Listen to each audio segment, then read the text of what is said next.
Videos ಮಕ್ಕಳಿದ್ದೀರಿ ಇನ್ನ ಇದೇ ರೀತಿ ಕಾಮಿಡಿ ಆಡ್ತಾ ಇದೀವಿ. ಸ್ವಲ್ಪ ಫನ್ನಿ ಆಗಿರ್ಬೋದು. ಇದು ಫಸ್ಟ್ ಟೈಮ್ ಗೆದ್ದಿದ ತಕ್ಷಣ ಸುಮ್ನೆ ಹೋಗ್ಬಿಡೋದನ್ನ ಎಂಡಿಂಗ್ ಮಾಡೋದ್ ಬೇಡ ಏನು ಬೇಡ, ಅಷ್ಟು ಕಾಮನ್ ಸೆನ್ಸ್ ಇಲ್ಲ. ಇದೀವಿ ಆ ಗೇಮ್ ನಿಮ್ಗೆ ಆಲ್ರೆಡಿ ಗೊತ್ತಿರುತ್ತೆ, ಅದು ಜಾಸ್ತಿ ಆಲ್ಮೋಸ್ಟ್ ಎಲ್ರಿಗೂ ಗೊತ್ತಿರುತ್ತೆ. ಚಿಕ್ಕ ವಯಸ್ಸಲ್ಲಿ ಆಡಿರೋದೇನೆ ನಾವು. ಬನ್ನಿ ಜನರೇ, ಬನ್ನಿ ಜನರೇ, ಬನ್ನಿ ನನಗೆ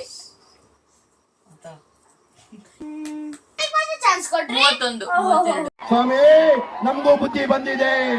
73 74 75 என்னடி சொல்ற நீ என்ன சொல் 142 ನೀನು ನಿಧಾನ ಕೇಳಿದ್ರೆ 172. ಓಕೆ ಗೈಸ್, ಯಾಕೆ ಹಂಗ ಗೆದ್ದಿದ ತಕ್ಷಣ ಸುಮ್ನೆ ಹೋಗ್ಬಿಡೋದನ್ನ ಎಂಡಿಂಗ್ ಮಾಡೋದ್ ಬೇಡ ಏನು ಬೇಡ, ಅಷ್ಟು ಕಾಮನ್ ಸೆನ್ಸ್ ಇಲ್ಲ. ಅದೇ ರೀತಿ ಇನ್ನ ಕಾಮಿಡಿಯಾಗಿ ಬೇಕು. ನನಗಂತೂ ಈ ಜೀವನವೇ